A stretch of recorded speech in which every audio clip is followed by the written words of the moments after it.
Welcome, Aries. This is Regina from Pacific Tarot, getting ready to do your timeless message reading. This is on or about coming close to the full moon in Aries, as part of the fall equinox, the eclipse, partial eclipse. It is a general reading. It will not resonate for all of you. If you're interested in a personal reading, please check out the information in the description box below about the readings that I offer.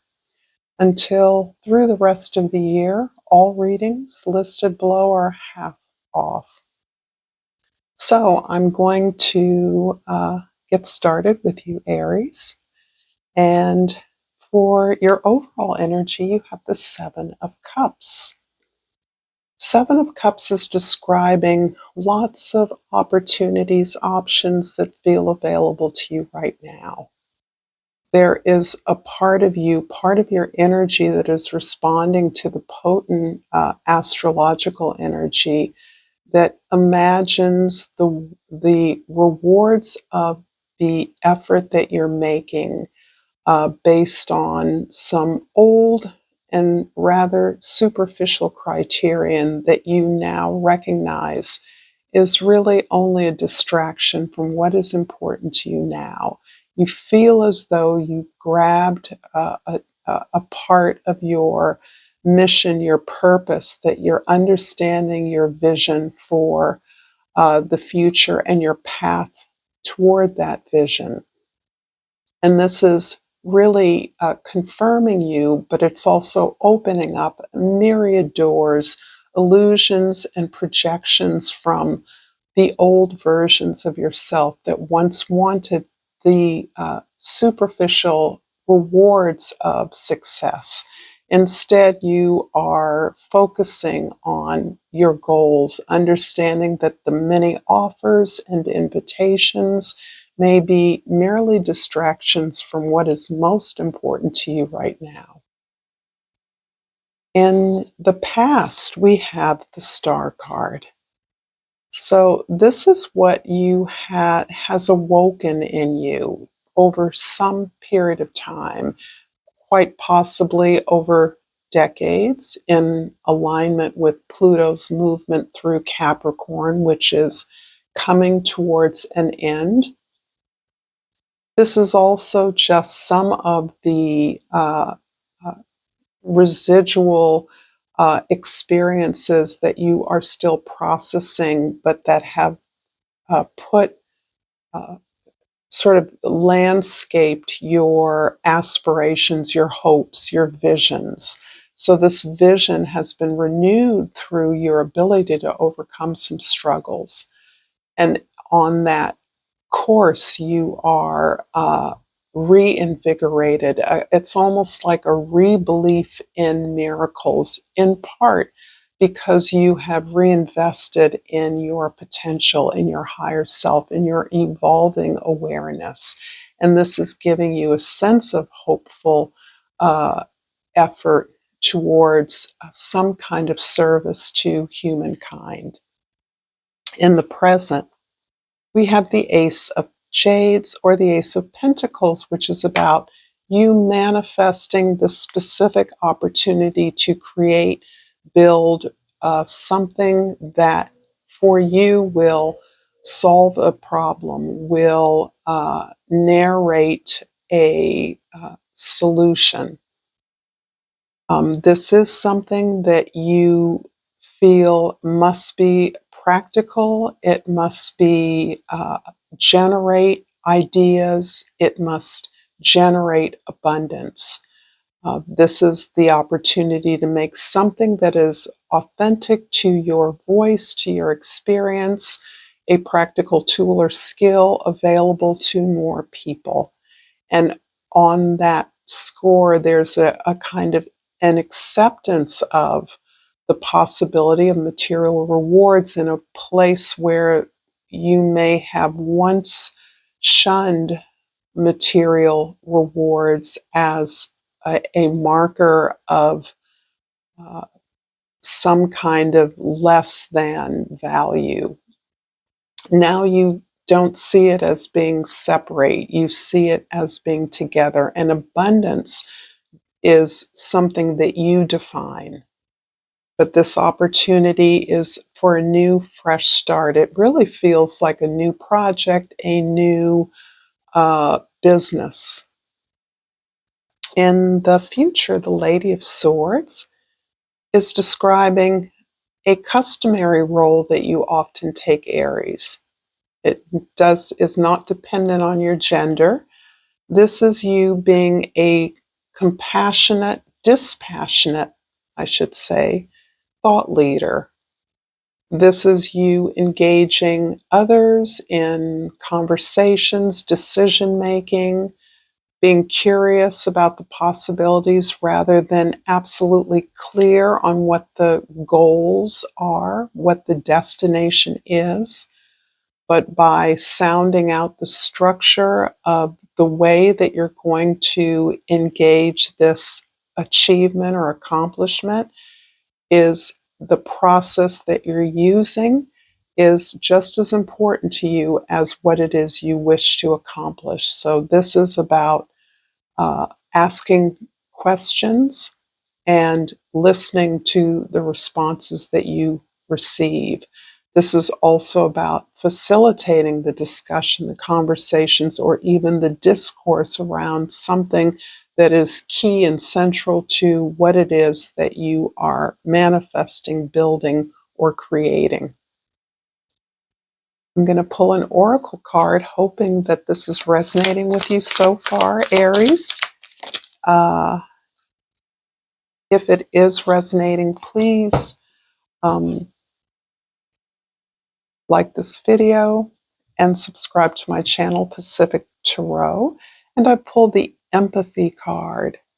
I'm open to seeing both sides of a situation, which is really landing very squarely on the energy of the Lady of Swords.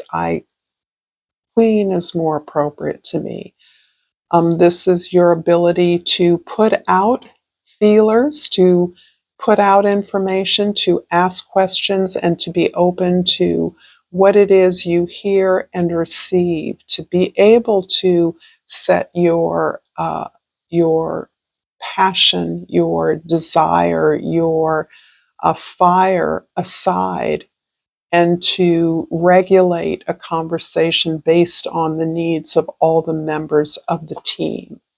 So I love this. And it's interesting to me that empathy can be dispassionate. And I'm clarifying that because dispassionate doesn't mean not passionate. It means setting your feelings aside and understanding the need to orient your thoughts in a way that allows you to use your ideas as tools to build your reality. And your empathy can be extended dispassionately. In other words, allowing all people to address their central concerns and to bring their strengths to what you're building, what you're thinking about, what you're creating. I'm also going to pull a chakra love oracle, and I have pulled all things work best in conjunction with all things. And this is around all chakra balance. This is all of your energy centers, all of your awareness centers being in a flow. And this is something that not only you're experiencing personally, but that you are facilitating for others. This sense of alignment as a group, as a team around a central theme and idea that you can commit to. So this is beautiful. Equilibrium, balance.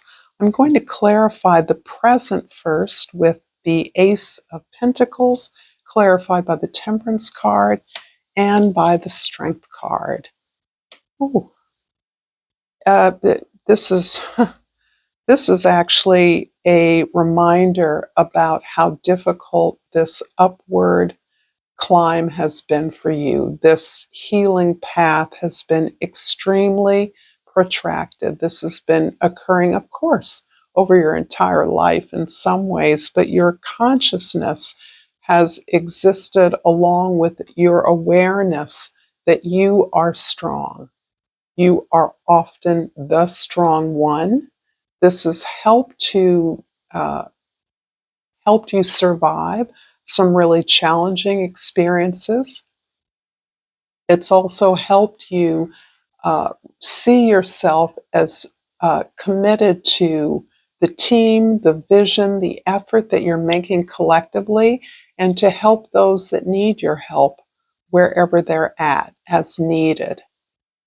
So there's a certain kind of strength that you've exhibited as you yourself have been, in some ways, trying to see your way through some very difficult challenges and supporting others similarly who you understand are also perhaps having more difficulty navigating the challenges. A lot of this looks like parenthood for some of you, surviving difficult relationships, uh, managing loss. The beautiful thing about the Temperance card is that it's easy. It looks easy. The juggling, of course, the crow here does not look all that elegant, uh, pouring one cup into another, but customarily there is a sort of deific looking entity fluidly and gorgeously balancing these two cups of fluids back and forth. And the experience of that is, yes, refinement of your animal instinctual nature. But the long term implication is that your life is the juggling of one challenging situation after another. Really, the hits never stop coming. So it's one thing after another, one storm, one tornado, one catastrophe, one loss. Things as they occur, as life occurs, you have consistently managed to integrate whatever of value that experience had to offer in order to move on. This is about refining your own spiritual nature. But this is lifelong, and this has not been easy. Thus, in your past, the star card, I don't know what's happening to my voice. The star card is the reemergence of your North Star, the being hopeful again, having faith that everything can work out, that you can achieve what it is that you desire. And I'm going to clarify that with the Two of Wands and the Eight of Pentacles. I love the Eight of Pentacles. I'll start here. This is really you understanding clearly that as you personally develop your consciousness, you're improving upon your skills, your own character traits, your routines, your habits, the better you can make yourself, the more prepared you are to optimize the opportunities that come your way. This is you working so diligently with so much devotion to your craft that that the work itself becomes the goal.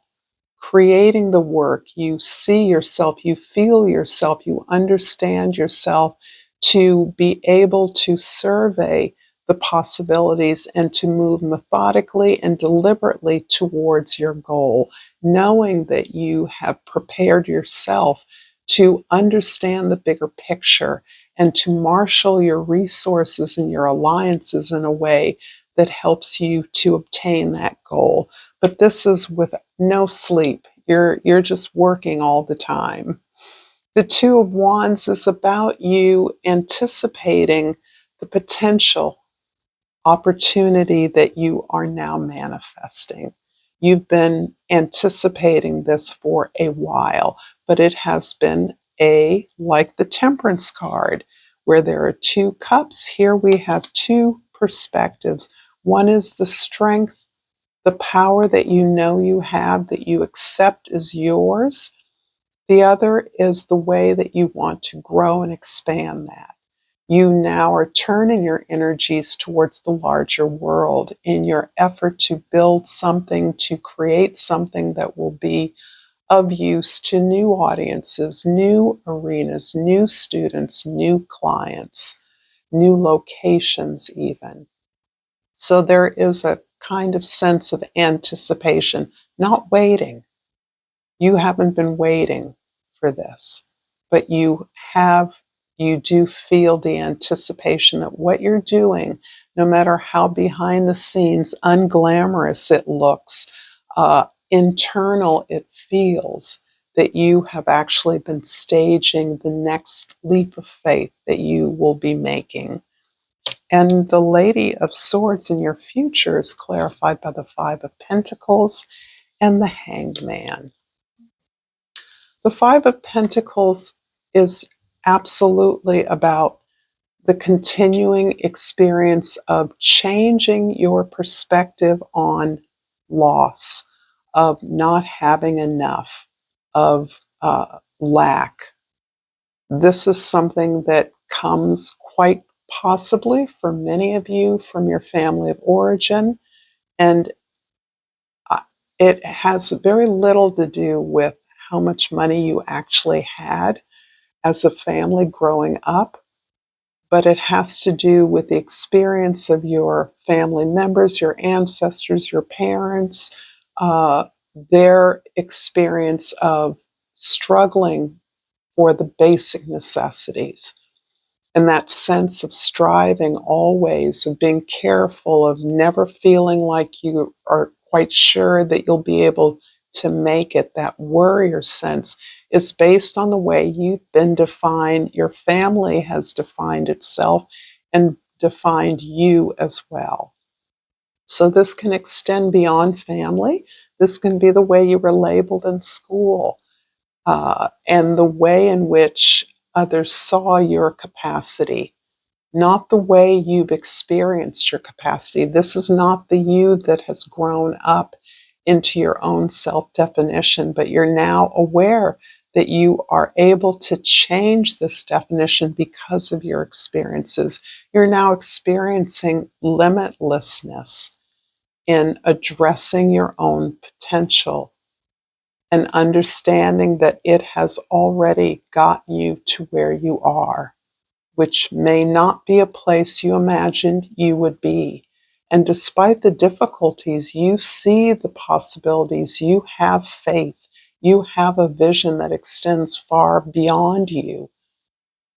And this is what is something you're now empowered, you realize is changing your material reality. The Hanged Man is really reinforcing the idea that you have a lot of changes to process. You're in the midst of a big healing cycle. There's a crescendo that you may be experiencing, particularly for you with the full moon in Aries on the 17th. So there is a sense of pressure of, I know what I want and I need it now. And that is somewhat illusory. That is in part the incredible power that is being accumulated by the changes in the world around us. But this is really about taking your time, pacing yourself.